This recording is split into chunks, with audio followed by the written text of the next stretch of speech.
Hello and welcome back. In the previous video, we talked about what reading skills and sub-skills are, what challenges the learners might have, and how teachers can help them deal with these challenges.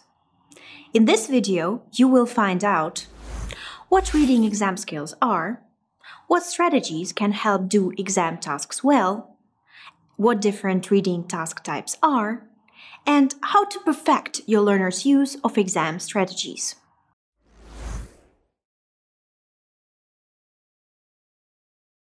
Imagine a dark stage with a spotlight on it. The stage represents all reading skills, and the spotlight highlights the exam reading skills. Exam reading skills are a specific part of general reading skills and are connected with doing well in exam reading tasks. This means they have to do not only with reading well, but also with being familiar with exam task types and with strategies to do those tasks faster and better. In the reading skills video, we talked about reading sub-skills. Which of them do you think are important for doing well in an exam? Skimming, scanning, guessing the meaning of vocabulary from the context, intensive reading. Let's look at an example. If your students need to do a matching headings task like this one,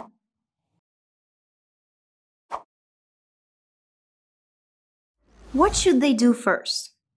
Well, they should skim read the text. This means reading it to get the gist. And since they are at an exam and their time is limited, they should aim to do that as quickly as possible. As students skim read, they should make a map of the text. Students should write one word or phrase on the margins that summarizes each paragraph. This will help them process the text and will make matching headings easier. Then, they should find the keywords in the headings. Keywords are the words that are essential to the meaning of the sentence or question. Scan for those keywords in the text. The map they have made will help guide them. Students can also read the first sentence of the paragraph which they think matches the heading, the topic sentence, to confirm or contradict their theory. This sequence of techniques fits almost every task type. But what are the most common task types in exams? Number 1. Multiple choice. Multiple choice questions have a stem, the base of the question, and options. There might be just one correct answer or multiple answers. It is important to look for keywords in the stem and not in the options. Number 2. Completion tasks. Completion tasks are a very common task type. They might ask the test taker to complete notes, a table, a flowchart, a summary, or a sentence. For completion tasks, it is important that the answer should fit grammatically in the sentence or the table. Number 3. Matching. Test takers might be asked to match items in two lists, match headings, or match a text or visual information to each other or to texts. Number 4. True-false not given and yes-no not given. True-false not given and yes-no not given are different from regular true-false tasks because of the not given option, which students find particularly difficult to understand. It is a difficult concept, especially if the only thing they have been exposed to have been true-false tasks. However, it is an important task type that ensures a deeper comprehension of the text and proves their level of language. True-false not given and yes-no not given are different in that the first one is based on facts and the second one on the text writer's opinion. In a true-false not given task, the test taker needs to process the information after locating it. Does the information in the text confirm or contradict the statement? Is it slightly different or just not there? If the answer to the last question is positive, the statement should be marked as not given. Number 5. Classification. Classification tasks require the test taker to put words or statements into given categories. Scanning the text for the names of categories is an effective strategy. However, it is not efficient, as it will take longer than scanning it for the keywords in the statements. Number 6. Short answer questions. These might have two types of answers: direct answer or lists. The question word can help understand what answer is required. Number 7. Labeling a diagram.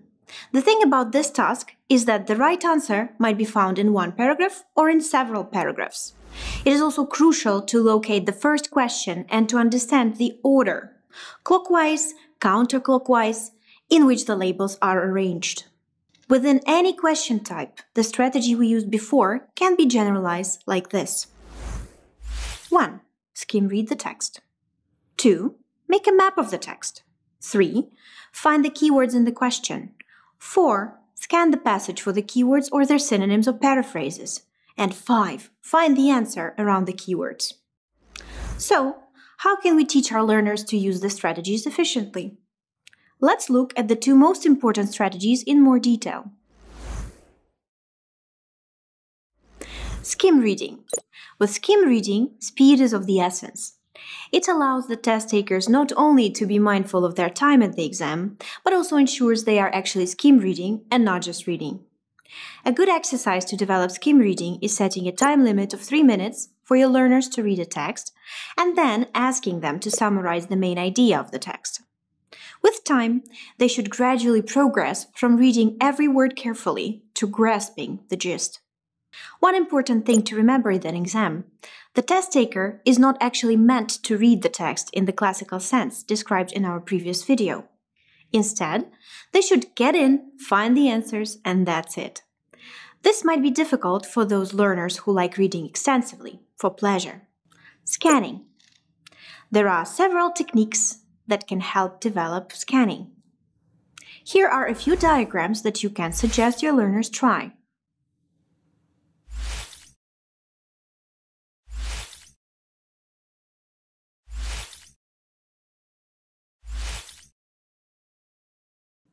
The key here is to practice coming up with synonyms for different words and paraphrasing sentences and phrases. The skill of paraphrasing is a key skill for other parts of the exam, like speaking, writing, listening, and especially use of English. A good exercise would be to ask your students to practice coming up with synonyms and then checking themselves on thesaurus.com or with an actual thesaurus. The most important thing to remember when preparing your students for the reading part of the exam is that these skills can be learned and developed. Practice can make everything easier. This brings us to the end of the reading module. We hope you found it useful and are inspired to go into the classroom and start teaching reading and reading exam skills. Look for one more exam reading tip below this video and see you later in the course.